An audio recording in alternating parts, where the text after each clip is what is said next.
حضرت علی نے مکان نہیں بنایا ساری زندگی، مکان نہیں بنایا، کوئی کاروبار نہیں کیا ساری عمر۔ اب اس پہلو پہ بھی ذرا غور کریں، حضرت علی رضی اللہ تعالیٰ عنہ نے کوئی بینک بیلنس نہیں بنایا۔ صحابہ کرام علیہم رضوان فرماتے ہیں بڑے بڑے رشتے آئے سیدہ فاطمہ کے لیے، بڑے بڑے امیر کبیر لوگوں، حضور نے فرمایا میں رب کے فیصلے کا انتظار کر رہا ہوں۔ ایک دن تینوں یار ان لوگوں کا خلوص دیکھے مولا علی کے ساتھ، حضرت ابو بکر، حضرت عمر، حضرت عثمان۔ حضرت علی ایک یہودی کے باغ میں مزدوری کر رہے تھے تو وہاں گئے اور جا کے کہا علی تو حضور سے سیدہ فاطمہ کا رشتہ کیوں نہیں طلب کرتا؟ تو حضرت علی کہنے لگے بھائیو نہ مکان ہے نہ گھر ہے نہ کچھ ہے، رشتہ کیسے مانگ لوں گا؟ تو جا تو صحیح، ہمیں تو لگتا ہے رسول پاک تیرا انتظار کر رہے ہیں۔ مولا علی شیر خدا کہتے ہیں میں گیا اور جب میں حضور کی بارگاہ میں گیا تو انہوں نے مجھے یار تھے نا تیار کر کے بھیجا، مجھے لفظ بھی سکھائے کیا کہنے ہیں، لیکن جب میں وہاں پہنچا نا تو میرے اندر طاقت ہی ختم ہو گئی بولنے کی۔ سلام لے کے تو حضور کے پاس بیٹھ گیا، حضور نے فرمایا علی کیسے آئے ہو؟ تو میں خاموش، پھر پوچھا کیسے آئے ہو؟ میں خاموش، پھر پوچھا کیسے آئے ہو؟ میں خاموش۔ کہتے دلوں کا حال جاننے والے رسول نے فرمایا علی فاطمہ کے لیے آئے ہو؟ فاطمہ کے لیے آئے ہو؟ حضرت علی کہتے ہیں میرا جواب بڑا نرالا ہے۔ میں نے کہا حضور وہ تینوں میرے پاس باغ میں گئے تھے، وہ تینوں گئے تھے، مجھے انہوں نے بھیجا ہے۔ کہتے ہیں رسول پاک مسکرا دیے، فرمایا علی انہوں نے نہیں تجھے بھیجا، رب کریم نے فاطمہ کا تیرے ساتھ نکاح کر دیا ہے، تیرے لیے فیصلہ ہو گیا ہے، فاطمہ کا تیرے حق میں فیصلہ ہو گیا۔ حضرت علی سیدہ فاطمہ کو بیاہ کے لے گئے تو حضرت زید بن حارثہ کے مکان میں، کوئی مکان نہیں۔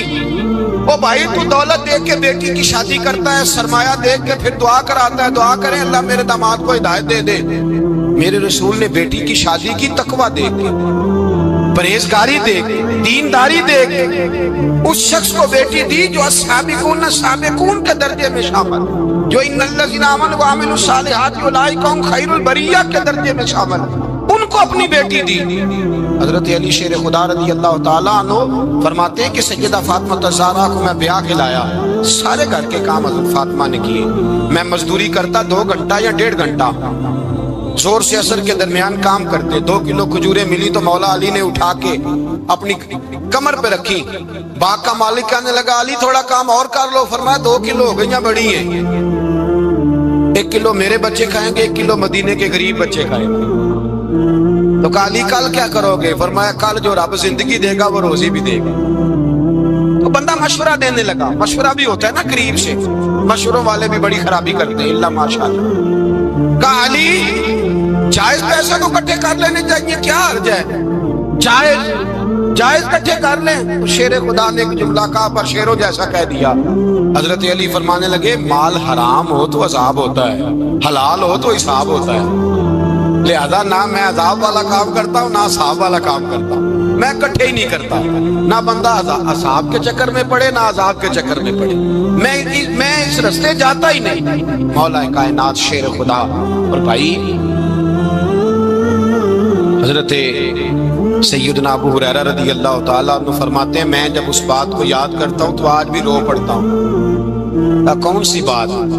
فرمانے لگے میں کوفے کے بازار سے گزر رہا تھا تو مولا علی شیر خدا کوفے کے چوک میں کھڑے تھے اور ہاتھ میں زرہ پکڑی ہوئی تھی، وہ والی زرہ جو بدر میں بھی ان کے پاس تھی، وہ والی زرہ جو احد، حنین، خندق اور خیبر میں بھی ان کے پاس تھی، زرہ پکڑی حضرت علی نے اور شیر خدا کہہ رہے ہوں بھائیو میری زرہ خرید لو، میری زرہ۔ امیر المومنین ہے اس وقت، امیر وقت ہے، بادشاہ ہے کوفے کے بازار میں، او بھائی میری زرہ خرید لو، یہ بڑی نسبت والی ہے، بدر، احد، حنین میں میرے ساتھ رہی۔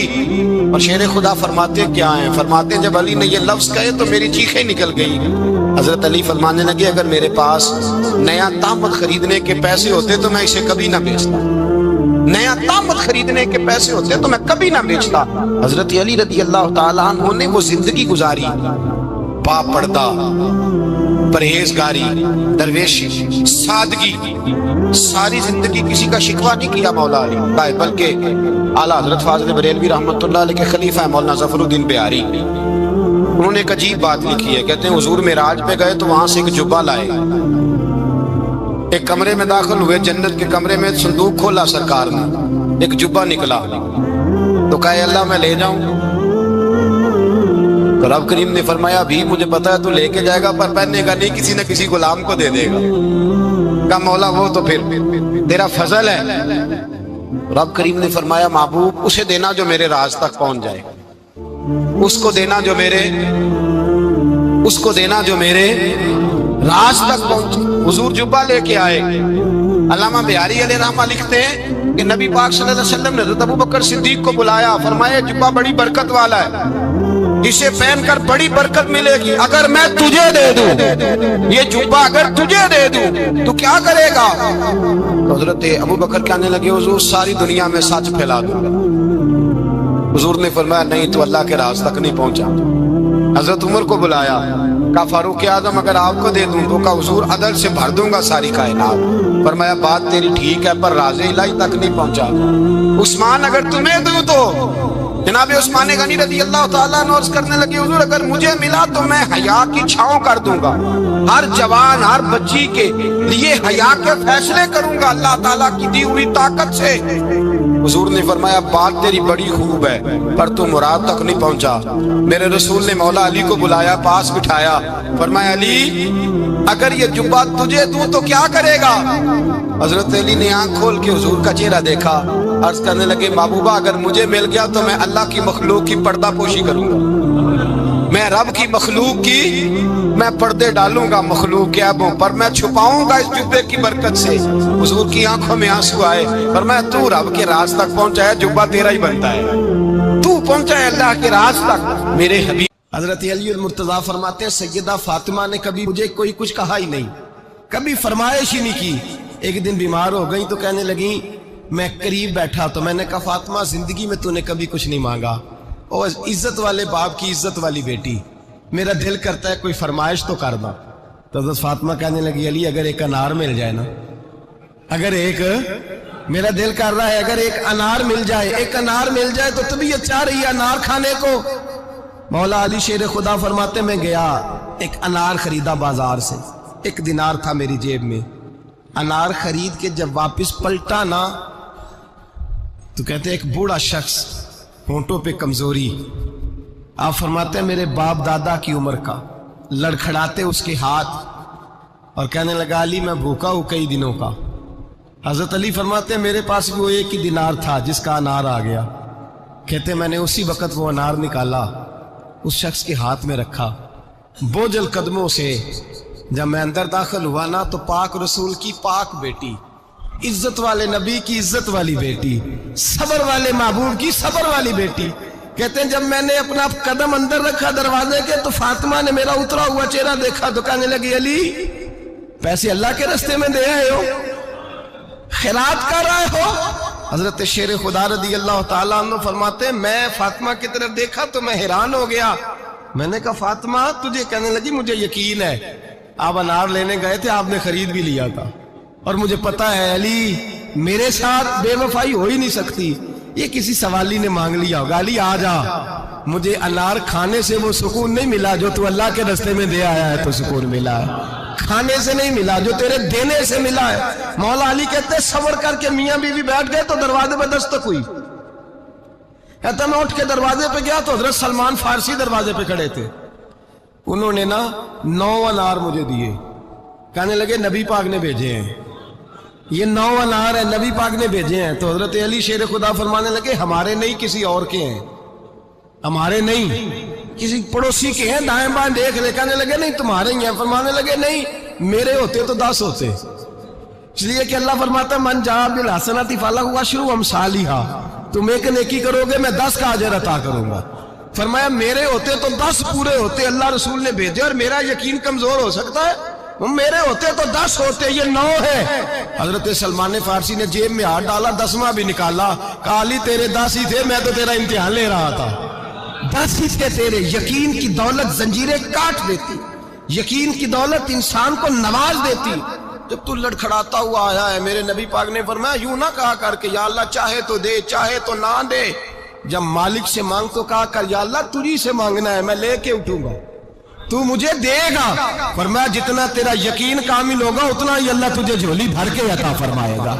کمزور سا مسلمان، لڑکھڑاتا سا مسلمان دیکھتا ہوں کرتا ہوں، اور یہ بھی نہ دیکھا کریں بھائی ایمان یقین کو استقامت کے درجے پہ لیں، یہ نہ دیکھا کریں کہ وہ کیسے دے گا، وہ کسی وسیلے کا محتاج نہیں ہے، وسیلے کو پسند کرتا ہے، پر وسیلے کا محتاج وہ بغیر وسیلے کے بھی دے دیتا ہے۔